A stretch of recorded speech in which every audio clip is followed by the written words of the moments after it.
Ça fait même pas 100 jours que cette année a commencé et ça y est, j'ai atteint les 5000 $, même plus, sur le portefeuille 2023. Pour ceux qui n'auraient pas suivi la série depuis ses tout débuts, l'objectif c'était de revenir à 5000 $. J'ai commencé l'année avec 3000 $ sur la DeFi et en fait, pourquoi 5000 $? Tout simplement parce qu'en 2022, j'ai déjà fait une aventure qui s'appelait 1 an de staking. J'avais commencé à 5000 mais l'année a été plutôt catastrophique et je l'ai fini à 3000 $. Voilà, c'est aussi simple que ça. L'année avait déjà bien commencé, mais là j'ai tout explosé avec l'airdrop d'Arbitrum, bien évidemment.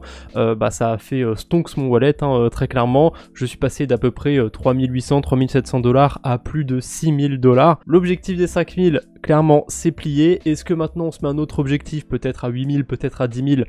Je sais pas, moi je vais juste continuer de vous montrer mes stratégies sur la DeFi au fil du temps, au fil des semaines, au fil des mois. Et pour l'instant, je vais pas encore toucher à mon airdrop, j'en ai juste vendu la moitié contre des USDC et j'attends de réfléchir, d'avoir un plan clair, précis de ce que je veux faire avec cet airdrop avant de vous montrer justement ce que je vais faire sur ce portefeuille. Là, je préfère faire un épisode déjà pour vous prévenir que ça y est, l'airdrop est tombé, l'objectif des 5000 $ est atteint. Enfin franchement, l'année commence ultra bien. Et du coup, comme j'ai pas juste envie de faire un épisode où je vous dis c'est super, j'ai atteint les 5000 $, je vais quand même changer quelques petites stratégies sur ce portefeuille. Vous allez voir, c'est assez mineur comme changement, mais c'est quand même assez intéressant, donc restez sur l'épisode bien évidemment. Alors on commence par Delta, c'est l'application avec laquelle je suis mon portefeuille. J'ai tout ajouté dessus et on peut voir que mon portefeuille était exactement à 6166 $. Franchement, je m'attendais pas à ce que ça aille aussi vite. J'en étais à peu près sûr qu'il y aurait cet airdrop d'Arbitrum, mais je pensais pas du tout que ça allait tomber aussitôt et que ça allait aussi bien se passer, donc franchement, je suis hyper content de ce qui m'arrive. Et au passage, il y a une grosse différence sur ce qu'on voit sur D-Bank et sur mon suivi sur Delta. C'est normal, il y a quelques cryptos qui sont pas pris en compte ici. Le CRO est pris en compte sur Delta, mais il l'est pas ici parce qu'en ce moment, j'ai transformé mes CRO en NFT pour faire de l'arbitrage. Si vous n'avez pas suivi les derniers épisodes, je pense que vous êtes un petit peu perdu, mais c'est pour ça qu'ils n'apparaissent pas ici. Et j'ai d'autres cryptos qui me servent à payer mes frais de transaction qui apparaissent ici et qui sont pas dans mon suivi Delta parce que c'est juste des cryptos qui me servent à payer des frais de transaction. D'ailleurs, j'ai triché, j'ai mis un petit peu d'Ethereum sur la blockchain Arbitrum pour pouvoir payer des potentiels frais de transaction. J'ai triché parce que j'ai pris en fait de l'Ethereum d'un portefeuille externe alors que j'aurais dû par exemple retirer des bitcoins que j'ai sur Venus et les convertir en Ethereum sur la blockchain Arbitrum. Voilà, j'ai préféré tricher, c'était plus simple et franchement voilà, ça change pas grand chose quand on voit la quantité que j'ai reçue de l'airdrop, 875 tokens Arbitrum. Alors de base c'était le double évidemment, mais j'en ai converti la moitié en USDC. Pour l'instant j'ai bien fait parce que mes USDC valent plus que mes Arbitrum. Mais bon, pour l'instant, même si je me suis pas encore trop creusé les méninges par rapport à ça, je suis plutôt positif pour l'avenir d'Arbitrum. Je pense que le token peut s'apprécier dans les prochains mois, prochaines années peut-être. En tout cas tant que l'écosystème Arbitrum reste aussi attractif. Bref, on en vient aux stratégies que je vais changer. Le premier truc que je vais faire, ça va être de rembourser mon emprunt. Alors là je crois que c'était au tout premier épisode ou au deuxième que j'ai fait ça. J'avais emprunté des crypto-monnaies sur Aave et je les ai déposées sur Guidi. Alors Guidi c'est un protocole un petit peu obscur sur Polygon, leur token est en train de se lancer et pendant que le token se lance on pouvait déposer des cryptos pour en farmer, pour en miner, appelez ça comme vous voulez. Le souci c'est que là le token commence à être bien vendu, il était à plus de 2 centimes et là il a 1,2 centimes, donc à mon avis vu qu'il reste plus beaucoup de jours, il reste que 13 jours et ensuite il n'y aura plus du tout d'intérêt en Guidi, je pense que les gens vont petit à petit les vendre, donc je préfère le vendre tant que ça vaut encore quelque chose. Vous voyez que ça vaut 15 $, mais pendant un moment c'était monté à plus de 20 $ ce que j'avais miné, donc voilà, c'est dommage, j'aurais pu les vendre un petit peu plus haut, mais c'est déjà bien parce que ça va largement rembourser mon emprunt. Je récupère tout simplement mes sushis, j'ai juste une petite transaction à faire, et mes Guidi, je vais optimiser, je vais tout convertir en sushi. Pour convertir mes cryptos, d'habitude j'utilise le MetaAggregator de DeFi Llama. Aujourd'hui je vais utiliser le MetaAggregator de MinFinance. J'en ai parlé dans une vidéo très récente, mais c'est un projet qui a pas de token et qui selon moi aurait des chances de proposer un jour un airdrop, donc tant qu'à faire autant l'utiliser. Ça fonctionne aussi bien, voire même mieux que le MetaAggregator de DeFi Llama. J'ai un meilleur retour de quasiment rien, mais de quelques centimes, donc je vais pas m'en priver.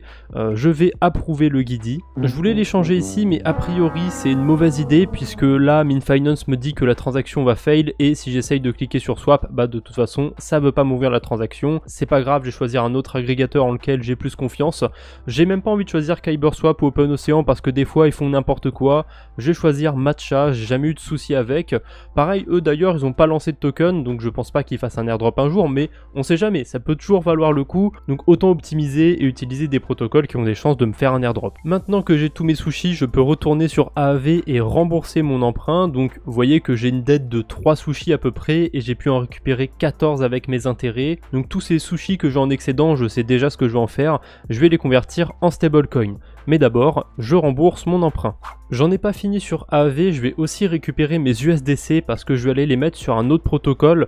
Tant qu'à les faire travailler avec un rendement très faible, je vais aller les faire travailler sur Connext. C'est un bridge dont j'ai parlé aussi sur ma vidéo par rapport aux airdrops potentiels. Et en ce moment, il y a 1,7% d'intérêt sur l'USDC, sur Polygon. C'est quasiment le même rendement que sur AAV, donc j'y perds pas spécialement au change.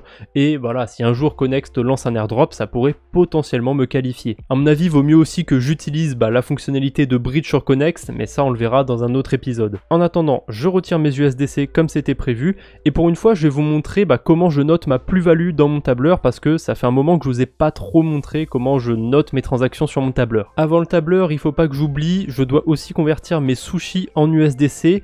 Cette transaction là, je vais pas vraiment la noter dans mon tableur, je vais tricher un petit peu, vous allez voir. Alors j'ai noté ma plus-value sur mon tableur, je vais vous expliquer comment je l'ai obtenue. Déjà ça se présente comme ça, j'ai noté le stablecoin, la stratégie que j'ai faite, j'ai même noté sur quel protocole j'ai fait cette stratégie, à peu près les frais que ça m'a coûté. Ici on voit la plus-value.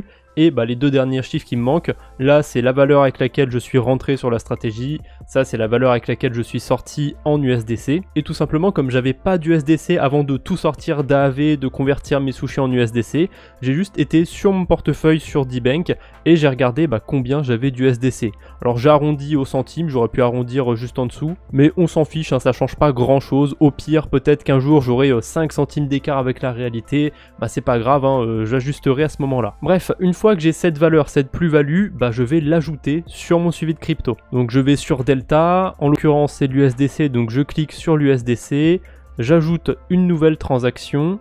Je clique ici sur transfert parce que mes transactions de stablecoin, je les note comme si c'était des transferts qui venaient d'une source inconnue vers mon portefeuille.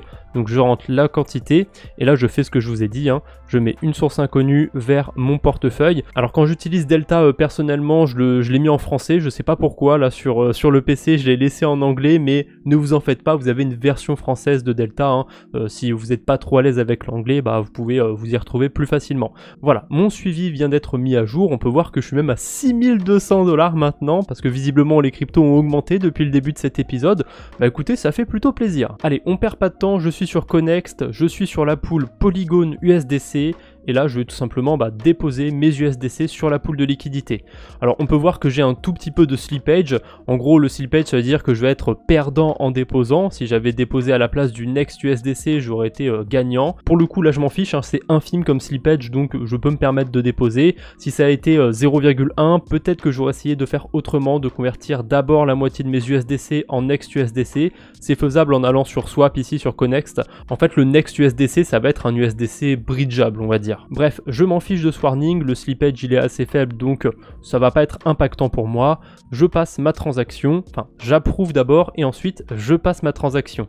Comme d'habitude, je n'oublie rien, j'ai noté la transaction sur mon tableur et vous pouvez voir que j'ai retiré la transaction où j'avais déposé mes USDC sur AAV. J'ai aussi retiré ma transaction avec les sushis. Je mets vraiment mon tableur à jour à chaque fois que je fais quelque chose sur la DeFi. C'est assez important, ça me permet à tout moment de savoir où est-ce que j'ai des cryptos de déposer et comme ça si jamais D-Bank ça arrête de fonctionner, je peux m'y retrouver assez facilement. J'ai pas encore fini pour aujourd'hui, il y a une dernière stratégie que j'ai envie de modifier. Alors je vais aller assez vite parce que je veux pas faire un épisode trop long, donc je vais pas rentrer à 100% dans les détails cette fois-ci, mais concrètement ce que je vais faire c'est que je vais sortir tous mes Matic des pools de liquidité que j'avais sur Balancer. Alors c'est des pools avec du Matic et du Matic staké, mais j'étais rentré de base qu'avec que des Matic, donc je vais sortir qu'avec des Matic, c'est assez logique. Ça m'a pris un peu de temps mais ça y est, j'ai sorti tous mes Matic. Donc on peut voir que la plus-value que j'ai faite elle est assez faible, j'ai gagné même pas 2 Matic sur cette stratégie. Alors il y a quand même des intérêts qui étaient en plus à côté qui sont pas pris en compte ici, là c'est les intérêts pur en matic, je suis rentré avec 380, je suis sorti avec 381 et des poussières, mais à côté j'ai eu des intérêts sur balancer. Alors la pool ST m'avait donné du LDO, j'ai tout échangé contre du matic, la pool matic X m'a donné du SD, le token de Stader, j'ai aussi échangé ça contre du matic. Par contre les deux pools elles m'ont donné du balancer, c'est la crypto que j'ai le plus reçu d'ailleurs en termes d'intérêt, après j'ai reçu que 3 $ à peu près de balancer, mais ça je l'ai pas vendu, je l'ai gardé, c'est toujours sur mon portefeuille. Donc pourquoi j'ai sorti tous mes matiques de balancer? Eh ben je vais aller les déposer sur Gamma. Alors c'est un protocole qui va venir optimiser les liquidités sur Uniswap ou même d'autres protocoles maintenant, il y a QuickSwap et ZyberSwap sur Arbitrum. Aujourd'hui on va s'intéresser qu'avec Uniswap parce qu'il y a une pool Matic, Anchor Matic plutôt, qui me rapporte des intérêts bonus et pas dans n'importe quelle crypto puisque c'est directement dans la crypto de Anchor, donc le ANKR. C'est un token qui m'intéresse plutôt pour cette année, donc j'ai pas spécialement envie d'en acheter, mais là je peux en accumuler sur la DeFi, je peux en même temps avoir un très beau rendement sur mes matiques et imaginer que le token de Anchor s'apprécie au fil du temps. Imaginons qu'il fasse un x2, c'est comme si j'avais eu des intérêts x2 aussi sur Gamma. Je fais souvent ce rapprochement, cette analogie, mais ça marche. Bon, évidemment, il faut accepter que ça marche aussi dans l'autre sens. Si son prix est divisé par 2, c'est comme si j'avais eu seulement 9% d'intérêt sur mes matiques. Mais plot twist, 9% ça reste pas mal parce que j'ai fait le calcul de ma stratégie sur Balancer en prenant en compte tous les intérêts, ceux que j'ai fait en matic, ceux que j'ai fait dans les autres cryptos, le Balancer, etc. Et j'ai un rendement qui était autour de 6,2% annualisé. Donc vous voyez qu'en étant resté sur Balancer, c'était pas si dingue que ça. Et en plus de ça, j'ai pas pris en compte les frais de transaction parce que j'ai dû faire pas mal de transactions entre le fait que je dois sortir des pools de liquidité, que je dois approuver les cryptos pour les échanger, ensuite que je dois les échanger. Enfin, ça m'a fait faire quand même pas mal de transactions et ça, je l'ai pas pris en compte. Ça baisse encore plus les intérêts. Je suis peut-être légèrement en dessous de 6%. Mais bref, fini le blabla, je vais déposer mes cryptos dans la pool de liquidité. Alors, c'est un petit peu compliqué parce qu'elle est pas à 50-50. Si je dépose 100 matic, je vais pas devoir déposer l'équivalent en Anchor matic, je vais devoir en déposer plus, en fait la pool est déséquilibrée si on veut. Donc là je suis en pleine découverte en même temps que vous. Gamma j'ai jamais utilisé auparavant, donc je sais pas trop pourquoi c'est déséquilibré, mais j'imagine que c'est en fonction de la stratégie qui doit se rééquilibrer de temps en temps. Donc comment je vais faire pour déterminer la quantité de matic que je dois swap en Anchor matic pour pouvoir déposer sur la pool de liquidité? Je vais tâtonner. D'abord je mets la moitié de mes matic et je vois combien il me faut de Anchor matic. Alors à aucun moment je pourrais avoir les 253 en échangeant la moitié, c'est pas possible. Parce que un Anchor matic ça vaut forcément plus d'un matic. Je peux m'aider de Binfinance pour faire ça encore une fois. Si j'échange 190 matic, vous voyez que je reçois 170 Anchor matic. Donc là je vais essayer de tâtonner pour trouver à peu près combien il faut que je convertisse pour pouvoir rentrer le plus possible dans la pool de liquidité. J'ai à peu près trouvé la quantité qu'il me faut, je dois garder 155 wrapped matic et je dois en échanger le reste, donc c'est autour de 225. Je vais même en échanger 226 parce que je peux me le permettre, vous voyez que j'en ai en rab ici. C'est du wrapped matic, c'est pas du matic tout court, donc ça me sert pas à payer les frais de transaction, je peux tout dépenser, il n'y a pas de problème. Donc je choisis mon agrégateur, Paraswap ça me va bien, je clique sur Continue et j'ai juste à passer ma transaction. Alors au cas où pour ceux qui seraient un petit peu largués avec le WMatic, c'est pas une version stakée du Matic, c'est du Matic normal. En fait, il y a deux Matic qui existent sur la blockchain Polygon, c'est comme sur Ethereum, c'est comme sur la plupart des blockchains d'ailleurs qui découlent d'Ethereum. Vous avez un Matic qui sert à payer les frais de transaction et vous avez un Matic que vous pouvez utiliser sur la DeFi. C'est important de le savoir, on peut pas utiliser du Matic pour aller directement sur un protocole. Souvent ça se fait sous vos yeux mais vous ne le voyez pas. Vos Matic vont être instantanément wrappés, donc convertis en WMatic et comme ça ils peuvent être déposés sur Aave par exemple ou sur n'importe quel autre protocole. Donc là j'ai la quantité qui me convient, j'ai plus qu'à essayer de passer ma transaction, je sais pas pourquoi je peux pas le faire. C'est bon, j'ai rechargé la page, maintenant ça marche, donc je fais toutes mes transactions et on se retrouve quand c'est terminé. Mes cryptos sont bien dans la pool de liquidité mais c'est pas terminé, si je repasse pas une transaction en plus, je vais pas pouvoir avoir les intérêts bonus en ce moment qu'il y a en Anchor. Il faut que j'aille en bas de cette page et que je stake mes LP tokens. Alors pour rappel, les LP tokens, c'est des preuves de dépôt, donc ne les donnez pas à n'importe qui. Là je vais les envoyer du coup au protocole bah c'est normal, je m'en fais pas trop, je sais qu'à tout moment je vais pouvoir les récupérer, mais s'il vous plaît, n'envoyez pas des LP tokens à des gens ou à d'autres adresses, évitez de faire ça, surtout si vous êtes débutant sur la DeFi. C'est possible de transférer un LP token d'un wallet à un autre puisque c'est juste une preuve de dépôt, mais faites très attention quand vous faites ça. Et voilà, Mematic commence à me rapporter des intérêts, c'est tout pour aujourd'hui, j'ai fini de modifier tout ce que j'avais à modifier. Comme je vous ai dit au tout début de la vidéo, dans le prochain épisode, on ira voir ce que j'irai faire du côté d'Arbitrum, ce que je vais enfin faire de mon airdrop. Donc abonnez-vous pour être sûr de ne pas rater ça. Allez, je vous embête pas plus, on se retrouve bientôt j'espère, d'ici là portez-vous bien, salut tout le monde!